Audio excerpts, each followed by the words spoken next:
Bila kau izinkan sesuatu terjadi, ku percaya semua untuk kebaikanku. Bila nanti telah tiba waktumu, ku percaya kuasamu memulihkan hidupku.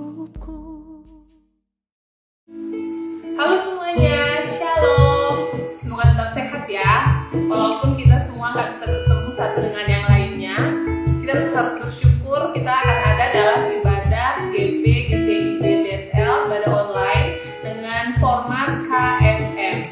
Untuk itu teman-teman yang di rumah saja harus tetap semangat ya. Saya mau mengetes dulu semangat teman-teman semua. Siapa kita? GP, GPIB. Apa kabar GP? Luar biasa, fantastis. Yes, yes, yes. Tepuk GP. GP. GP. GP. Ya, untuk itu kita akan nyanyi lagu Mars GP.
Kita undang Tuhan hadir di sini dan kita bisa duduk saja.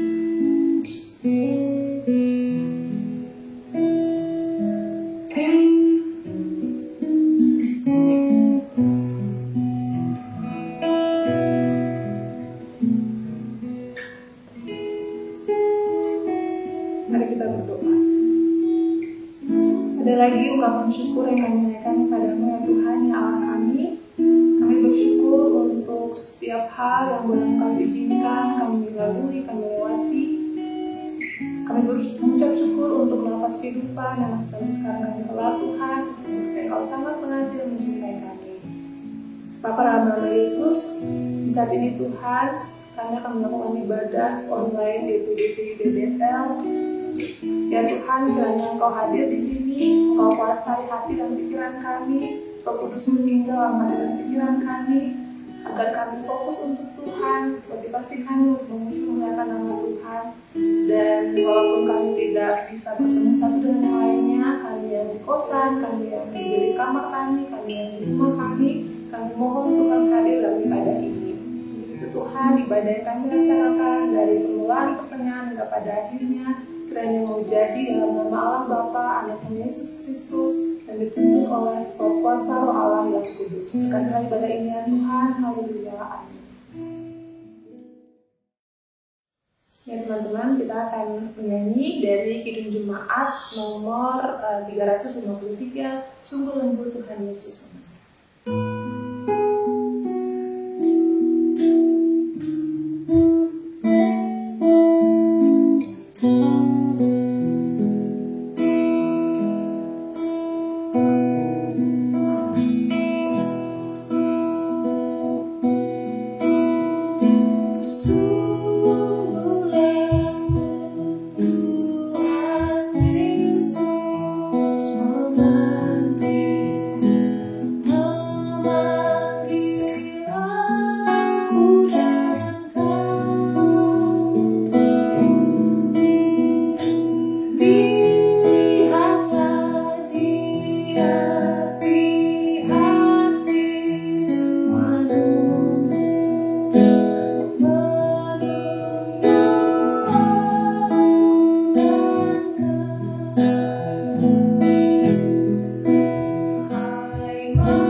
Ya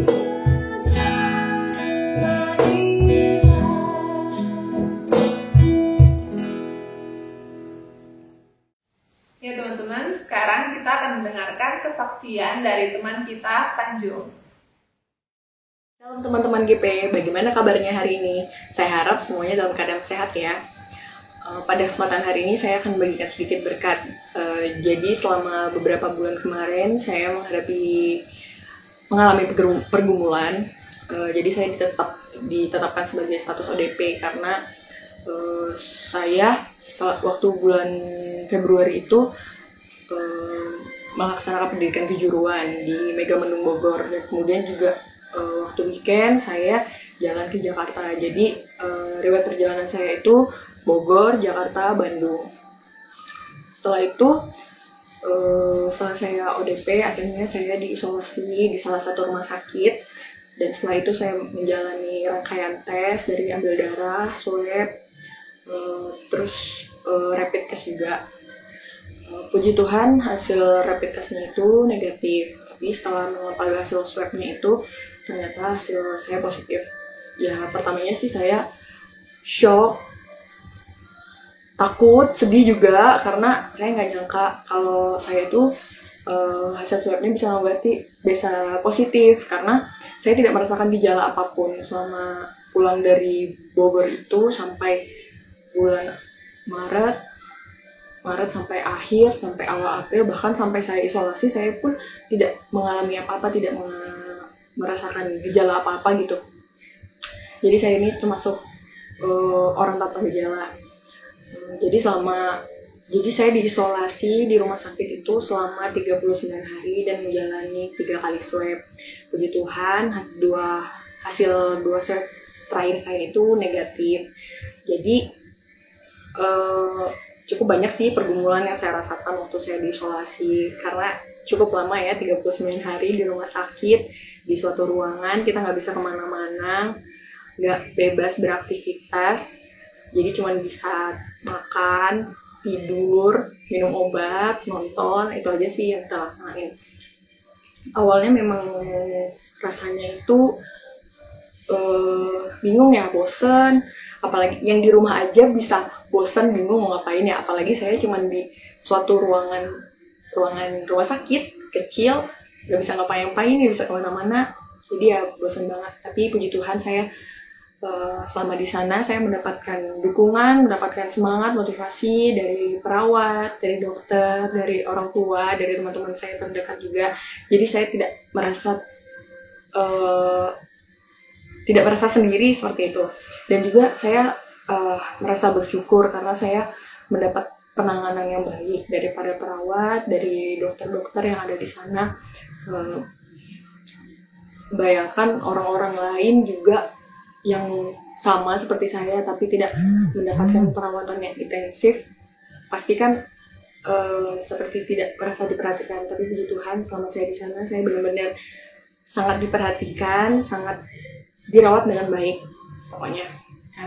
Jadi apa yang saya lakukan selama saya di sana, yaitu yang pertama, saya nggak boleh panik. Siapa sih yang nggak panik kalau misalnya ditetapkan sebagai orang yang positif? Pasti panik, pasti khawatir. Tapi tidak ada alasan untuk khawatir atau bahwa kita harus mengabaikan nasihat yang baik dari ahli medis. Namun kita harus tenang dan berharap mungkin untuk menanggapi masalah ini kita harus berserah seluruhnya kepada Tuhan, sehingga rasa panik, kekhawatiran yang ada di diri kita itu bisa hilang secara serta-merta. Terus yang kedua, jangan mengkambing hitamkan.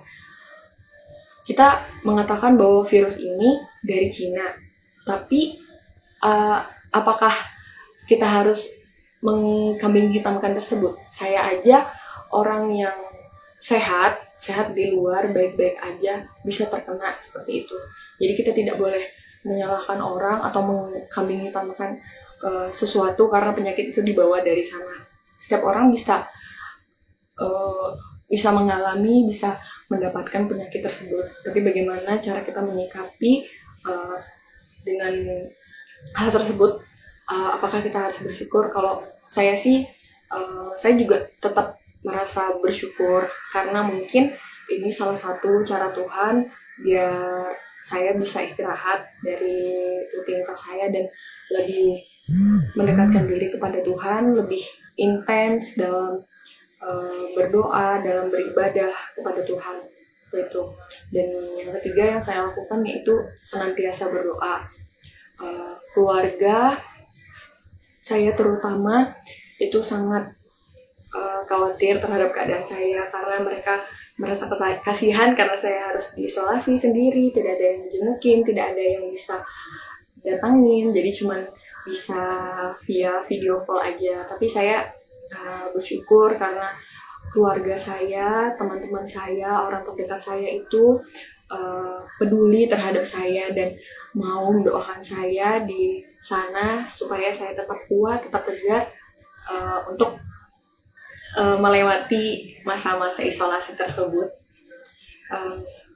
Saya berdoa kepada Tuhan, semoga apa yang saya rasakan saat ini tidak bagaimana ya, apa yang saya rasakan saat ini menjadi suatu pengingat kepada saya kalau kita itu harus senantiasa bersyukur meskipun kita diberikan penyakit yang seperti ini. Kita harus bersyukur karena Tuhan masih sayang sama kita. Tuhan mau kita beristirahat sejenak dari tugas kita dan dia mau kita berdoa kepadanya lebih intens kepadanya dan melihat bahwa siapa aja bisa kena, siapapun, bahkan orang yang rajin ke gereja, rajin beribadah, atau pelayan-pelayan firman tentunya bisa, karena penyakit ini tuh tidak memandang siapa yang akan dikenainya. Terus kemudian yang keempat, saya percaya bahwa Tuhan itu selalu menyertai saya dimanapun saya berada, ketika saya sakit, ketika saya sedih, ketika saya down, Tuhan itu selalu menyertai saya. Selama ini Tuhan tidak pernah meninggalkan saya, dia selalu menjaga dan merawat saya, apalagi dalam masa-masa isolasi saya di mana saya begitu bergumul, begitu merasa tertekan dengan keadaan yang saya rasakan. Tapi dengan saya berdoa kepada Tuhan, saya percaya bahwa Tuhan menyertai saya, kekhawatiran saya itu diangkat. Jadi penyakit ini bukanlah suatu aib atau suatu hal yang membuat kita menjadi jelek, tapi penyakit ini memang virus ini lebih tepatnya menyerang siapa saja tanpa memandang umur, usia, atau keadaan. Tapi kasihan terhadap orang yang memang sudah punya penyakit bawaan terus terkena virus ini lagi, menjadi metabolismenya semakin menurun. Jadi sebenarnya juga hal yang saya takutkan itu adalah ketika saya selesai menghadapi masa isolasi ini, saya akan dijauhi, akan dikucilkan oleh lingkungan saya. Tapi setelah saya selesai menjalani isolasi saya, ternyata itu semua tidak terjadi. Orang-orang di dekat saya tetap mendukung saya, mensupport saya, mengatakan puji Tuhan, alhamdulillah komandan sudah sembuh, ibu sudah sembuh. Suatu berkat dan kebahagiaan bagi saya sendiri. Jadi untuk teman-teman, untuk para pemuda yang ada di luar sana, jadi kita tidak boleh pede. Kalau misalnya kita sehat, kita baik-baik aja, kita nggak boleh pede dengan keadaan kita. Siapa yang tahu kalau ternyata di dalam diri kita membawa virus bagi orang lain. Jadi kita harus tetap terapkan social distancing, work from home, menjaga kebersihan, menjaga makanan dengan baik, dan jangan lupa juga berolahraga, dan yang terutama kita harus berdoa dengan keadaan seperti ini. Berarti kita diberikan kesempatan oleh Tuhan untuk lebih mendekatkan diri kepada Dia. Mungkin itu aja berkat yang bisa saya sampaikan. Semoga ini bisa menjadi pengalaman juga bagi teman-teman, berkat untuk sama supaya tetap lebih menjaga diri. Terima kasih. Shalom. Terima kasih Tanjung untuk kesaksiannya. Semoga jadi berkat ya buat kita semua. Dan buat teman-teman yang mau bagi berkat juga atau kasih kesaksian juga, boleh hubungi teman-teman pengurus atau boleh DM ke Instagram GPIB Betel yang di bawah. Ya teman-teman, sekarang kita akan ada dalam belahan firman. Untuk itu kita siapkan hati dan pikiran kita dengan pujian, "Kusiapkan hatiku Tuhan," menyambut firman.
Sebelum kita mendengarkan firman Tuhan, mari kita berdoa terlebih dahulu.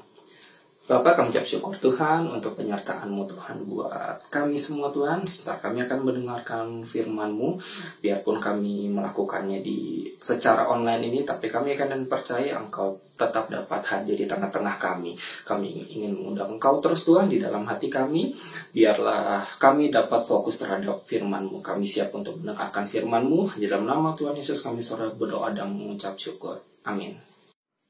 Shalom semuanya, gimana kabarnya? Pasti penuh dengan sukacita.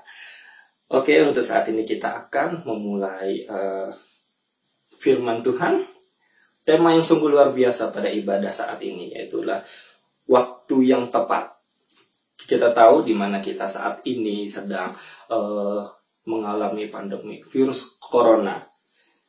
Banyak yang dari kita merasa bahwa apa yang kita sudah rencanakan di awalnya, semuanya terganggu dengan adanya virus corona ini. Begitu juga dengan kita yang bersekolah, dengan yang berkuliah, yang kita harus melaksanakan perkuliahan secara online. Begitu juga dengan pekerjaan kita yang seharusnya di kantor, tapi kita melaksanakannya secara online. Begitu juga dengan rencana-rencana plan-plan kita seperti liburan, semuanya terhambat, semuanya terganggu. Begitu juga dengan adanya virus corona ini, banyak sekali yang mengalami kendala, banyak sekali yang mengalami masalah-masalah seperti Contohnya untuk saudara-saudara kita yang kena PHK, ya itu seperti yang kita tidak bisa bayangkan. Dengan gimana virus corona ini, kita merasa bukan hanya diri kita saja, tapi semuanya terganggu. Tapi kita nggak perlu khawatir, kita memiliki Tuhan yang selalu bersama-sama dengan kita. Kita akan mulai, kita coba buka di Yeremia 29 di ayat 11 hingga 14. Di sini kita akan mulai membahas bukan hanya mengenai dengan pandemi virus corona, kita nggak mau terlalu fokus ke situ, tapi kita bagaimana fokus secara luas, secara umum, bagaimana dengan menghadapi permasalahan-permasalahan dalam hidup kita siap menantikan Tuhan, karena Tuhan sudah memberikan waktu yang tepat. Untuk mengenai waktu yang tepat tersendiri, di sini saya akan membahasnya hanya 3 garis besar saja. Bagaimana yang pertama, kita harus mempunyai pengharapan. Kemudian dengan rasa syukur menghadapi setiap permasalahan yang ada. Kemudian juga dengan bagaimana cara kita berpikir positif. Karena memang di akhirnya nanti Tuhan akan memberikan waktu yang tepat, yang terbaik buat kita. Mari kita buka di Alkitab kita di Yeremia 29.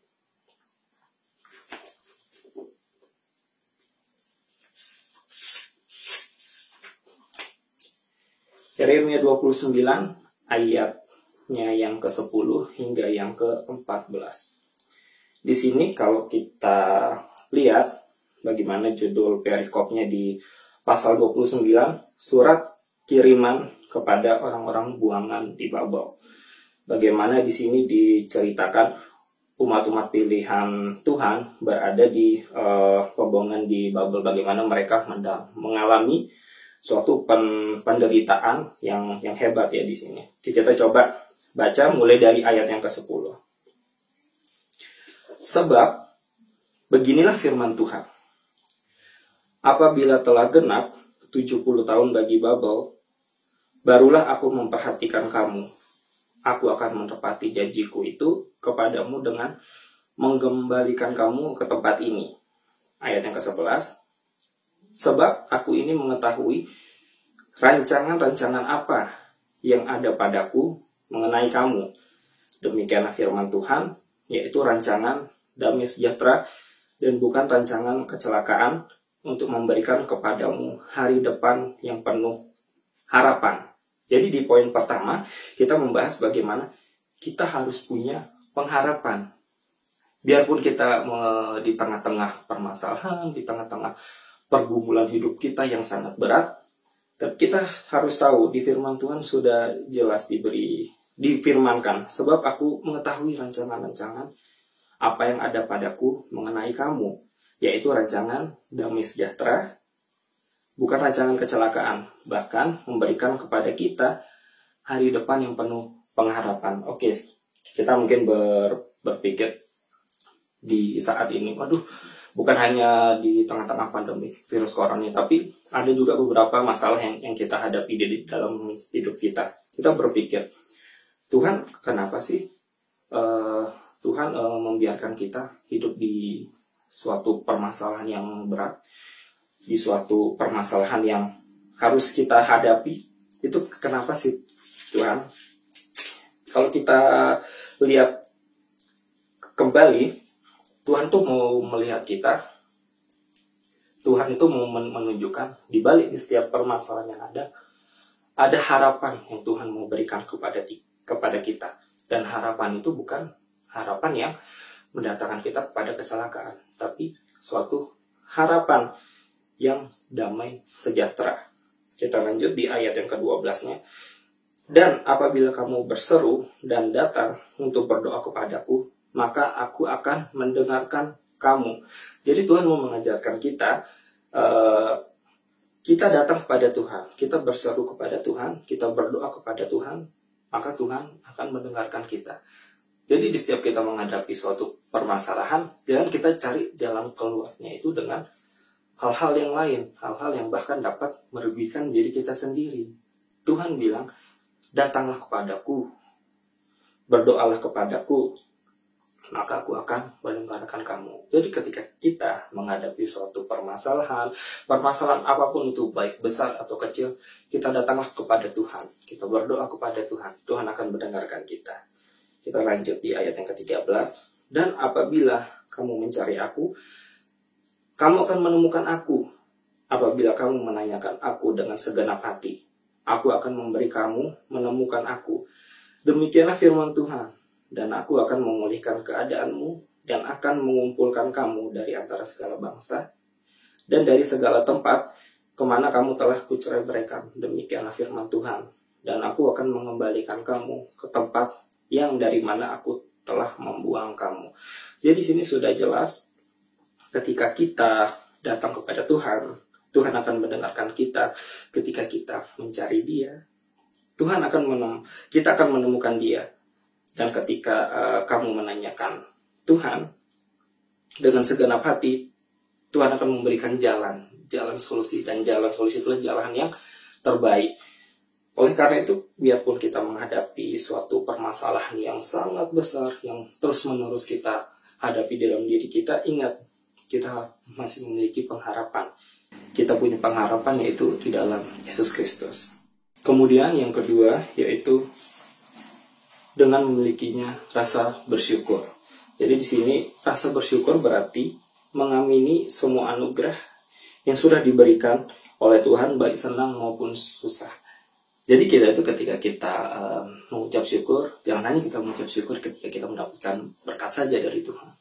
Tapi ketika kita diperbolehkan menghadapi suatu masalah, kita juga harus tetap bersyukur. Kenapa? Pasti ada maksud dan tujuan yang baik buat kita, yang Tuhan berikan lewat permasalahan kita. Siapa tahu lewat permasalahan kita, iman kita mungkin bertumbuh, kita mengalami perubahan yang di dalam Dia, kita mengalami kemenangan, kita juga bisa mengalami suatu hal yang baik yang Tuhan mau ajarkan kepada kita. Karena di setiap permasalahan ada yang Tuhan izinkan permasalahan yang terjadi, ada suatu visi yang harus kita jalankan dari Tuhan.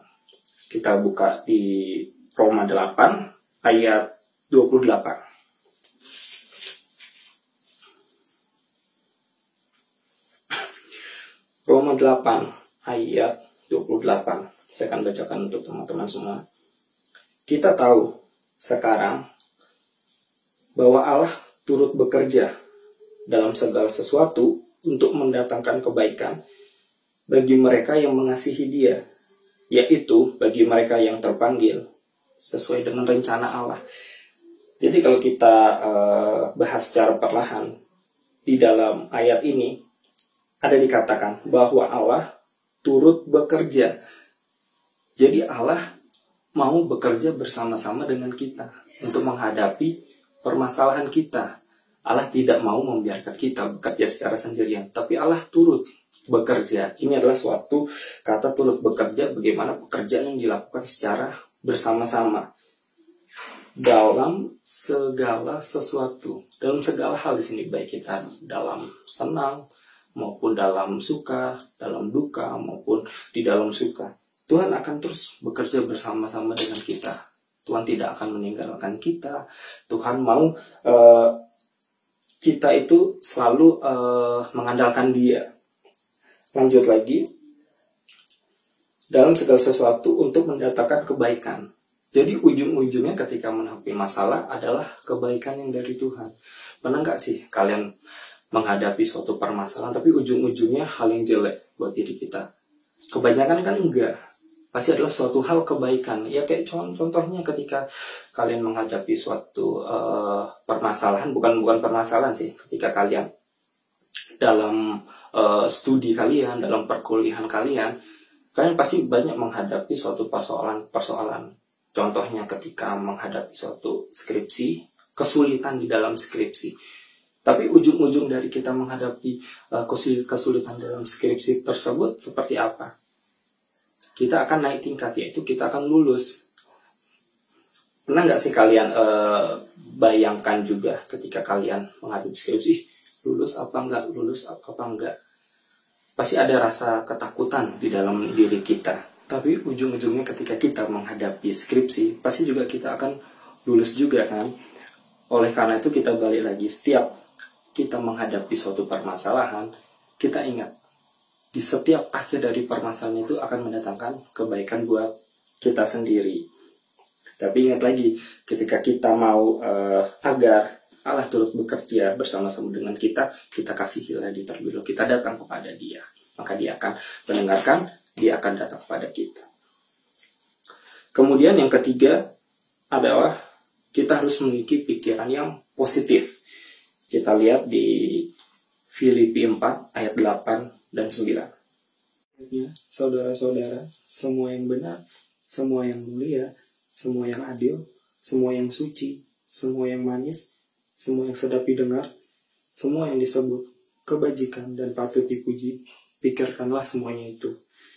Dan apa yang telah kamu pelajari, dan apa yang telah kamu terima, dan apa yang telah kamu dengar, dan apa yang telah kamu lihat padaku, lakukanlah itu. Maka Allah sumber damai sejahtera akan menyertai kamu.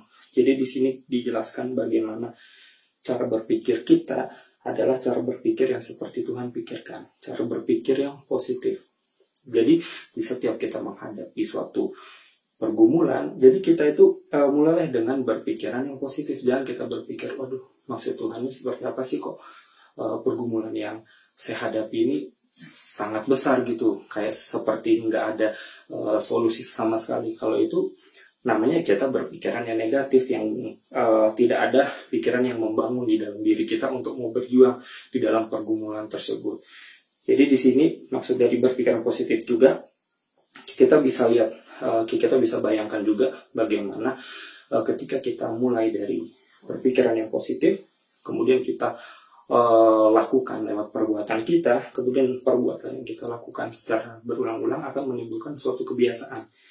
Nah, dari kebiasaan yang kita lakukan secara berulang-ulang terbentuklah suatu karakter yang positif. Nah, dari karakter positif itu yang Tuhan melihat di dalam diri kita. Sebaliknya, apabila kita memiliki pikiran yang negatif, otomatis pada akhirnya kita terbentuk karakter-karakter yang negatif. Oleh karena itu kita tidak dapat memahami waktu yang tepat yang dari Tuhan itu seperti apa. Jadi kita bisa menyikapi di setiap pergumulan dan permasalahan hidup kita dengan cara berpikir Tuhan, dengan cara berpikir yang positif. Jadi untuk mengetahui bagaimana kapan sih waktu yang tepat dari Tuhan yang kita bisa dapatkan, itu kita harus memiliki 3 hal tadi yang saya telah jelaskan atau yang kita sudah bahas. Bagaimana yang pertama, kita harus punya pengharapan, kemudian dengan rasa syukur, dan juga yang ketiga dengan cara berpikir yang positif. Ketika kita memiliki 3 hal ini, kita akan tahu waktu Tuhan yang tepat itu kapan akan kita dapatkan. Kemudian kita coba lihat di Pengkhotbah 3 ayat pertama hingga 15.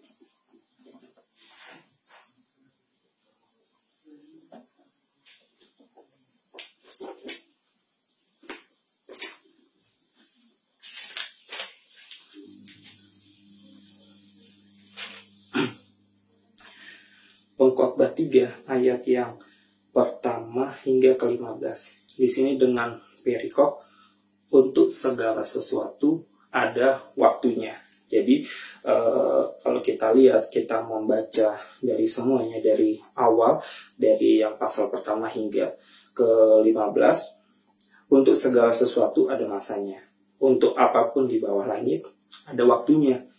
Ada waktu untuk lahir, ada waktu untuk meninggal, ada waktu untuk menanam, ada waktu untuk mencabut yang ditanam, ada waktu untuk membunuh, ada waktu untuk menyembuhkan, ada waktu untuk merombak, ada waktu untuk membangun, ada waktu untuk menangis, ada waktu untuk tertawa, ada waktu untuk meratap, ada waktu untuk menari, ada waktu untuk membuang batu, ada waktu untuk mengumpulkan batu, ada waktu untuk memeluk, ada waktu untuk menahan diri dari memeluk, ada waktu untuk mencari, ada waktu untuk membiarkan rugi, ada waktu untuk menyimpang, ada waktu untuk membuang, ada waktu untuk merobek, ada waktu untuk menjahit, ada waktu untuk berdiam diri, ada waktu untuk berbicara, ada waktu untuk mengasihi, ada waktu untuk membenci, ada waktu untuk perang, ada waktu untuk damai. Apakah untung pekerja dari yang dikerjakannya dengan berjerih payah? Aku telah melihat pekerjaan yang diberikan Allah kepada anak-anak manusia untuk melelahkan dirinya. Ia membuat segala sesuatu indah pada waktunya. Bahkan ia memberikan kekalahan dalam hati mereka. Tapi manusia tidak dapat menyelami pekerjaan dilakukan Allah dari awal sampai akhir. Aku tahu bahwa untuk mereka tak ada yang lebih baik daripada bersuka-suka dan menikmati kesenangan dalam hidup mereka. Dan bahwa setiap orang dapat makan, minum, dan menikmati kesenangan dalam segala jerih payahnya. Itu juga adalah pemberian Allah. Aku tahu bahwa segala sesuatu yang dilakukan Allah akan tetap ada untuk selamanya. Itu tak dapat ditambah dan tak dapat dikurangi. Allah berbuat demikian supaya manusia takut akan Dia. Yang sekarang ada dulu sudah ada, dan yang akan ada sudah lama ada, dan Allah mencari yang sudah lalu. Jadi di sini dijelaskan untuk segala sesuatunya ada waktunya. Jadi tiap hari itu adalah waktu yang dari Tuhan. Tiap hari adalah waktu Tuhan. Jadi jika kita melihat untuk sekarang ini tiap melakukan, ya contohnya aja ketika kita yang sedang berkuliah, nah itu adalah waktu kita untuk menjalankan perkuliahan. Kemudian yang bekerja itu adalah waktu kita bekerja. Nanti untuk waktu-waktu yang berikutnya itu ada masanya, kita jalani aja masa yang sekarang ini kita jalani. Kita nggak usah terlalu berpikir jauh, ntar ke depannya seperti apa. Tuhan sudah memberikan waktu yang terbaik buat kita pergunakanlah dengan sebaik-baiknya. Kemudian di sini juga dijelaskan, Ia membuat segala sesuatu indah pada waktunya. Bahkan yang memberikan kekalahan dalam hati mereka. Jadi ketika kita menghadapi segala pergumulan hebat di dalam hidup kita, kita yakin dan percaya Tuhan akan memberikan waktu yang terbaik buat kita. Ya seperti ketika kita kuliah, pasti nanti itu akan memberikan kita waktu yang indah, yaitu ketika kita lulus nanti. Kemudian juga yang bekerja, yang sedang menunggu pekerjaan, untuk mendapatkan pekerjaan, Tuhan sudah menyediakan waktu yang tepat. Sekarang balik lagi kepada kita, bagaimana sih kita mengetahui waktu yang tepat yang sudah Tuhan sediakan buat kita? Balik lagi yang ketiga hal tadi, kita harus memilikinya sehingga kita makin mengerti waktu yang tepat yang kita bisa dapatkan yang dari Tuhan itu seperti apa. Dan di sini juga kita bisa belajar dari kisah Ayub, bagaimana dijelaskan Ayub adalah seorang yang saleh, seorang yang takut akan Tuhan, kemudian dia mengalami penderitaan yang hebat, dan pada akhirnya Ayub mengalami pemulihan. Kita coba lihat di Ayub 42.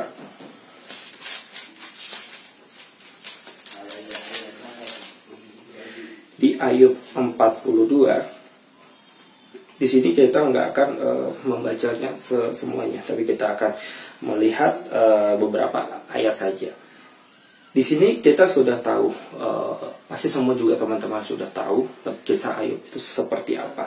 Ayub adalah orang yang saleh, orang yang takut akan Tuhan, orang yang penuh dengan kejujuran. Tapi ada satu hal yang kurang, yang sangat mendasarkan, yang sangat mendasar, yang tidak dimiliki Ayub, yaitu pengenalan akan Tuhan. Oke, baik, memang benar dia saleh, dia jujur, dan juga memang benar dia takut akan Tuhan. Tapi bila tidak disertai dengan pengenalan akan Tuhan, otomatis apa yang ia lakukan itu menjadi sebagai rutinitas biasa atau ritual biasa saja. Sama juga seperti kita ketika kita beribadah di gereja atau persekutuan di mana saja. Kalau kita tidak ada pengenalan akan Tuhan, itu seperti hanya sebatas rutinitas biasa saja. Contohnya saja ketika kita melakukan saat teduh hanya karena memang kita harus melakukan saat teduh, kita harus menjadi takut akan Tuhan. Tapi ketika kita melakukan semuanya itu hanya dengan sebatas rutinitas biasa, itu menjadi sia-sia. Jadi hadirat Tuhan, pengenalan akan Tuhan itu akan menjadi biasa-biasa saja, nggak ada kita dapatkan. Sama saja kita tahu Tuhan, tahu, tapi apakah kita mengenal Dia lebih lagi? Padahal Tuhan nggak mau kita itu hanya sebatas tahu saja akan Dia, tapi kita juga harus kenal Dia. Kenal lewat apa? Lewat firman Tuhan. Kita baca tiap hari dengan kesungguhan hati. Kita datang kepada Tuhan, komunikasi kepada Tuhan lewat doa. Jadi di sini juga bagaimana Ayub mengalami pencobaan, karena hal mendasar yang ia kurang, yaitu pengenalan akan Tuhan. Tapi dari sini kita bisa belajar untuk dapat pengenalan akan Tuhan, yaitu salah satu caranya adalah bagaimana kita dihadapkan suatu masalah. Karena lewat kita menghadapi masalah dan juga kita nikmati segala prosesnya, kita akan mengalami Tuhan. Kita akan mengalami, kita itu berjuang bersama dengan Tuhan. Kita itu nggak sendiri. Itu yang Tuhan mau. Jadi kita bukan hanya tahu, hanya sebatas tahu saja Tuhan, tapi kita bagaimana kenal Tuhan. Tuhan itu siapa? Kita harus lebih mengenalnya lagi. Karena itu lewat masalah yang diizinkan oleh Tuhan lah kita bisa dapat mengenalnya. Bayangkan saja kalau orang yang ketika menghadapi masalah yang selalu, kenapa sih masalah saya gini-gini terus mengeluh, dan ia tidak mendapatkan bagaimana Tuhan itu ada atau enggak sih. Malahan ketika kita mau membaca firman Tuhan, kita mau mengundang Tuhan di dalam diri kita, kita kenal Tuhan lebih lagi, itu akan sangat nikmat. Bagaimana kita menghadapi setiap persoalan, setiap permasalahan itu bersama dengan Tuhan. Dan Tuhan tahu waktu yang terbaik untuk dapat menyelesaikan setiap masalah yang ada. Ketika kita mengasihi Dia, kita kembali kepada Tuhan, lewat firman-Nya ini kita tahu siapa Tuhan, kita kenal lebih dekat lagi Tuhan.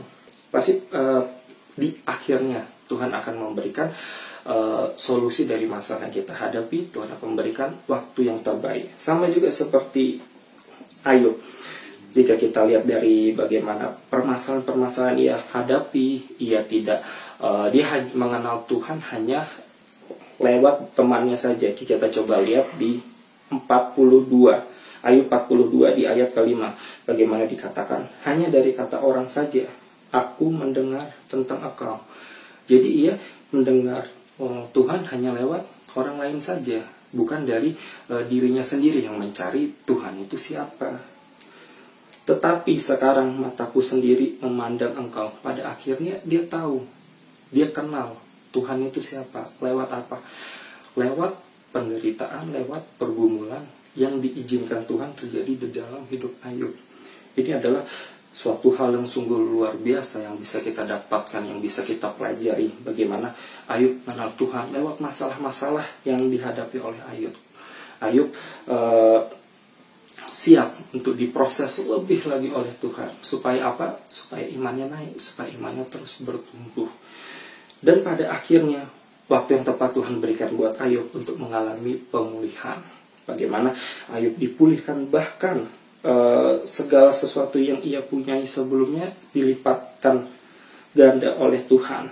Di ayat 10, lalu Tuhan memulihkan keadaan Ayub setelah ia minta doa untuk sahabat-sahabatnya, dan Tuhan memberikan kepada Ayub 2 kali lipat dari segala kepunyaannya dahulu. Jadi sungguh luar biasa dari kisah Ayub ini kita bisa belajar. Tuhan pasti akan menyediakan waktu yang tepat buat kita. Tapi bagaimana kita menyikapi setiap permasalahan yang ada?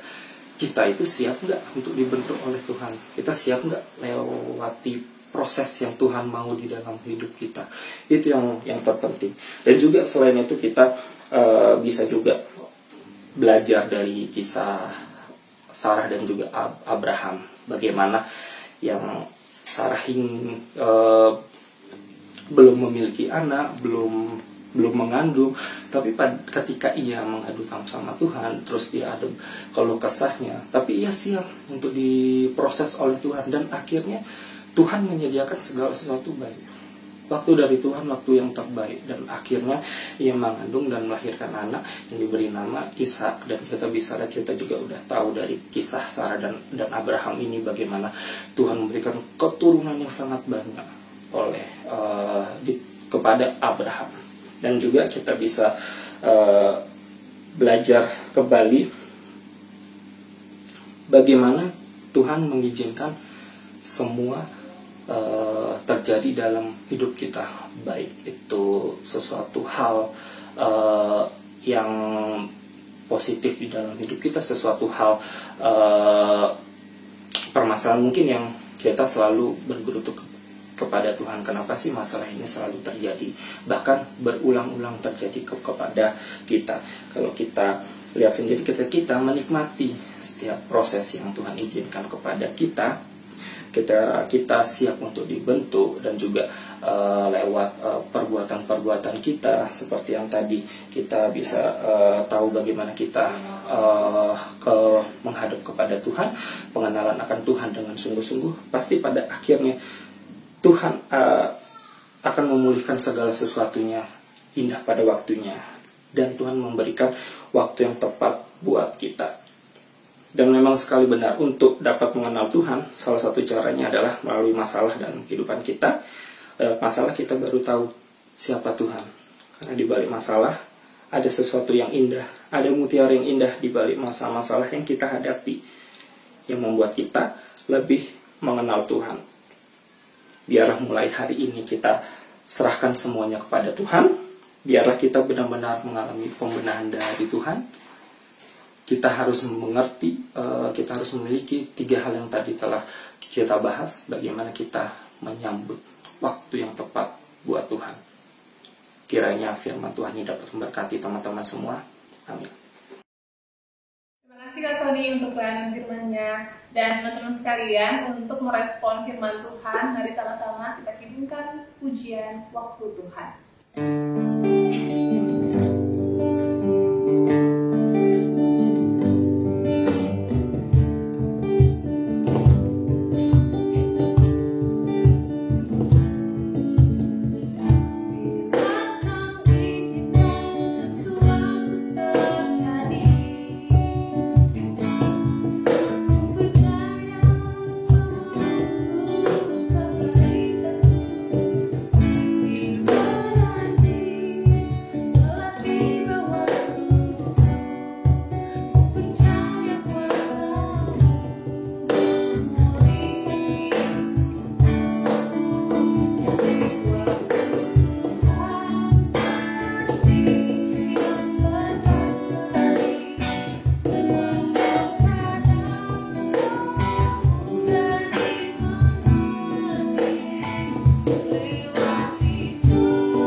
Mari kita satu dalam doa untuk doa syafaat kita ini. Bapa, kami ucap syukur Tuhan untuk penyertaan-Mu yang telah terjadi di dalam hidup kami Tuhan. Kami tadi telah belajar bagaimana firman-Mu mengenai waktu yang tepat yang dari Engkau. Ajarilah kami terus Tuhan untuk bisa memahami waktu yang tepat yang Tuhan berikan buat kita. Ajarilah kami bagaimana kami tidak hanya mengerti firman-Mu saja, tapi bagaimana kami mengaplikasikan di dalam kehidupan kami sehari-hari. Terus pimpin kami Tuhan, terus sertai kami Tuhan, terus sertai langkah kami untuk perencanaan kami ke depannya. Kami akhirnya percaya setiap rencana mulah yang jadi dalam hidup kami Tuhan. Dan kami juga Tuhan pada kesempatan kali ini kami ingin berdoa untuk bangsa dan negara kami, bangsa Indonesia kami Tuhan. Berkati sertai dari presiden, wakil presiden, jajaran para menteri, hingga aparat keamanan dari pusat hingga ke daerahan. Berkati sertai mereka, taruhlah visi-Mu di dalam diri mereka Tuhan, sehingga apa yang mereka kerjakan sesuai dengan kehendak firman-Mu Tuhan. Berkati juga sertai untuk Jawa Barat, khususnya kota Bandung di tempat kami berada saat ini. Berkati sertai Tuhan dari pemerintahannya Tuhan, berkati sertai para pemimpinnya Tuhan. Biarlah hikmat yang dari Engkau turun atas pemimpin kami, sehingga tanggung jawab yang mereka jalani sesuai dengan kehendak firman-Mu. Dan juga Tuhan, di masa pandemi virus corona ini kami mau berdoa Tuhan, ini tidak sesuai dengan yang apa kami pikirkan, tapi kami yakin dan percaya lewat pandemik virus corona ini kami semua bisa dipulihkan, dan ada sesuatu yang Engkau mau sampaikan kepada kami, sesuatu yang sungguh indah dan waktu yang terindah yang Kau berikan buat kami Tuhan. Dan juga Tuhan, kami mau berdoa untuk tim para medis yang telah berjuang sangat keras, berkati sertai mereka Tuhan. Dan juga Tuhan, berkati juga untuk orang-orang yang terkena dampak Tuhan dengan virus corona ini. Kami yakin dan percaya ketika Engkau turun membantu mereka, pemeliharaan mereka, kami yakin dan percaya segala kebutuhan yang Kau telah cukupkan buat mereka Tuhan. Kami juga mau berdoa Tuhan untuk gereja kami, gereja GPIB Bethel, kiranya berkati sertai Tuhan di dalam pelayanan dilakukan. Biarlah pelayanan dilakukan terus berkenan di hadapan-Mu. Begitu juga Tuhan untuk Pekat GP Tuhan, GPIB Bethel, berkati sertai Tuhan dari pengurusnya, berkati sertai pimpin mereka, ajarlah mereka untuk terus melakukan pelayanan dan memberikan pelayanan yang terbaik pada Engkau. Bukan hanya pelayanan saja, tetapi di diri mereka masing-masing tertanamkan pengenalan akan Tuhan. Begitu juga Tuhan, berkati sertai Tuhan untuk kehidupan kami umat-Mu Tuhan. Biarlah kehidupan kami, iman kami terus bertambah, semakin kenal akan Engkau. Bagaimana lewat persoalan dihadapi dalam kehidupan kami lebih dekat terhadap Engkau Tuhan. Berkati sertai diri kami masing-masing, pelihara kami Tuhan. Begitu juga Tuhan untuk keluarga-keluarga kami Tuhan, baik yang dekat dengan kami maupun yang jauh dengan kami. Berkati sertai mereka Tuhan, pelihara mereka, beri mereka kesehatan Tuhan, jauhkan dari segala mara bahaya. Dan juga Tuhan, di pandemi virus corona ini Kau lindungi mereka selalu Tuhan. Dan juga Tuhan, berkati bagi kami Tuhan yang sedang bekerja, berkati kami Tuhan lewat pekerjaan kami. Biarpun kami mungkin ada yang bekerja tidak di kantor, namun kami bekerja di rumah, biarlah sukacita dari Engkau turun Tuhan kepada kami. Begitu juga bagi teman-teman kami Tuhan yang sedang melanjutkan studi perkuliahannya, berkati sertai studinya Tuhan, selalu dalam pimpinan-Mu Tuhan, mereka terus mengandalkan Engkau setiap saat. Begitu juga yang mencari pekerjaan, berkati sertai. Kami yakin dan percaya Kau memberikan pekerjaan yang terbaik, pekerjaan yang tepat Tuhan buat mereka Tuhan yang sedang mencari pekerjaan. Begitu juga Tuhan untuk segala pergumulan yang dihadapi, pergumulan apapun itu, biarlah lewat firman pada hari ini mereka bisa dapat diubahkan untuk terus mengenal Engkau, untuk terus mengandalkan Engkau. Karena lewat Engkau sajalah setiap pergumulan yang mereka hadapi ada solusinya yang dari Engkau Tuhan. Terima kasih Tuhan. Inilah doa kami, kuserahkan pada Engkau, hanya di dalam nama Tuhan Yesus Kristus yang telah mengajar kami berdoa bersama-sama. Bapa kami yang di sorga, dikuduskanlah nama-Mu. Datanglah kerajaan-Mu, jadilah kehendak-Mu di bumi seperti di sorga. Berikanlah kami pada hari ini makanan kami yang secukupnya. Dan ampunilah kami akan kesalahan kami, seperti kami juga mengampuni orang yang bersalah kepada kami. Dan janganlah membawa kami ke dalam pencobaan, tapi lepaskanlah kami daripada yang jahat. Karena Engkau yang punya kerajaan dan kuasa dan kemuliaan sampai selama-lamanya. Amin. Ya teman-teman, ibadah kita hampir usai. Untuk itu, sebagai nyanyian penutup, mari sama-sama kita kidungkan pujian dari pelengkap jemaat nomor 185. Tuhan mengutus kita ke dalam dunia.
teman-teman, sebelum kita mengakhiri ibadah ini, marilah kita berdoa bersama-sama. Siapkanlah hati kita masing-masing. Bapa, kami ucap syukur Tuhan untuk perlindungan-Mu, pernyataan-Mu Tuhan. Lewat ibadah online ini kami bisa terus diberkati Tuhan, kami bisa lebih mengenal akan Engkau. Hadirlah terus Tuhan di dalam hati kami masing-masing Tuhan. Persiapkanlah kami Tuhan, biarlah kami untuk siap diproses oleh Engkau Tuhan, yang dimana pada akhirnya Engkau akan memberikan suatu kebaikan kepada kami. Bagaimana waktu yang Kau berikan, waktu yang terindah kepada kami Tuhan. Terus ajari kami untuk tetap konsisten terhadap Engkau, tetap konsisten terhadap pengenalan akan Engkau Tuhan. Teman-teman semua, arahkanlah hatimu dan terimalah berkat Tuhan. Kasih karunia dari Allah Bapa, damai sejahtera dari Yesus Kristus, serta persekutuan Roh Kudus menyertai kita sekalian sampai selama-lamanya. Bapa, terima kasih.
Ya teman-teman, ibadah kita udah boleh selesai. Tetap sehat ya, dan Tuhan memberkati. Dadah. Waktu Tuhan pasti yang terbaik, walau kadang tak mudah dimengerti. Lewati cobaan, ku tetap percaya waktu Tuhan pasti yang terbaik.